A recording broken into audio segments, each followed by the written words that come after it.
കണിവെള്ളരിയില്ലാതെ മലയാളികൾക്ക് എന്ത് വിഷു? വിഷുക്കണിയിൽ പ്രഥമ സ്ഥാനമുണ്ട് കണിവെള്ളരിക്ക്. അങ്ങനെ പ്രതിസന്ധികളെ അതിജീവിച്ച് വിഷുവിനെ വരവേൽക്കാൻ പാലക്കാട് അമ്പലപ്പാറയിൽ നിന്ന് വിപണിയിലെത്തിക്കുന്നത് 15 ടൺ കണിവെള്ളരിയാണ്. മയിൽ, കുരങ്ങൻ, മുള്ളൻപന്നി തുടങ്ങിയവയുടെ ശല്യത്തെയും ജലക്ഷാമത്തെയും അതിജീവിച്ചാണ് കർഷകർ കണിവെള്ളരി വിപണിയിലെത്തിച്ചത്. വിഷുപ്പുലരിയിൽ കണി കണ്ടുണരുമ്പോൾ കണിക്കൊന്ന പോലെ പ്രധാനപ്പെട്ടതാണ് കണിവെള്ളരിയും. കടുംമഞ്ഞ നിറത്തിൽ വിളവെടുപ്പിന് പാകമായി നിൽക്കുന്ന കണിവെള്ളരി ആരെയും ആകർഷിക്കും. വിഷു വിപണി ലക്ഷ്യമിട്ട് പാലക്കാട് അമ്പലപ്പാറയിൽ വിളഞ്ഞത് 16 ടൺ കണിവെള്ളരിയാണ്. അറവക്കോട് കൊട്ടേക്കാട്ടിൽ ഗോപാലകൃഷ്ണൻ വിഷുവിപണി മുന്നിൽ കണ്ട് നടത്തിയ കൃഷിയിലാണ് മികച്ച വിളവ് ലഭിച്ചത്. കൂട്ടറാങ്കുളം പാടശേഖര സമിതിയുടെ കീഴിലുള്ള 86 സെന്റ് സ്ഥലത്താണ് ഗോപാലകൃഷ്ണൻ വെള്ളരി കൃഷി ഇറക്കിയത്. ഈ സീസണിൽ ഏകദേശം 600 കിലോയിലധികം വെള്ളരി വിളവെടുത്തു കഴിഞ്ഞു. വിഷുവിപണിയെ ലക്ഷ്യമാക്കി മുടങ്ങാതെ എല്ലാ വർഷങ്ങളിലും വെള്ളരി കൃഷി ഗോപാലൻ ചെയ്തു വരാറുണ്ട്. പൊള്ളുന്ന ചൂടിലും ജലക്ഷാമത്തിലും മനം മടുക്കാതെ കൃഷി ഇറക്കിയതിൽ തെറ്റില്ലാത്ത വിളവ് ലഭിച്ചതിന്റെ സന്തോഷമാണ് ഇദ്ദേഹത്തിന്.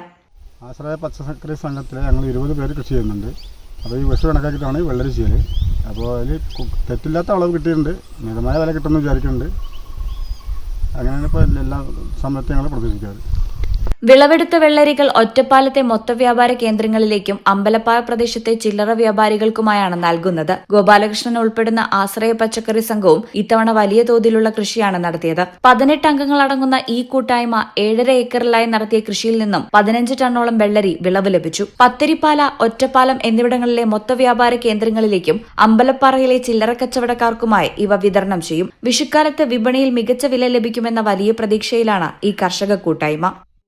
ഈ ചാനൽ പാലക്കാട്.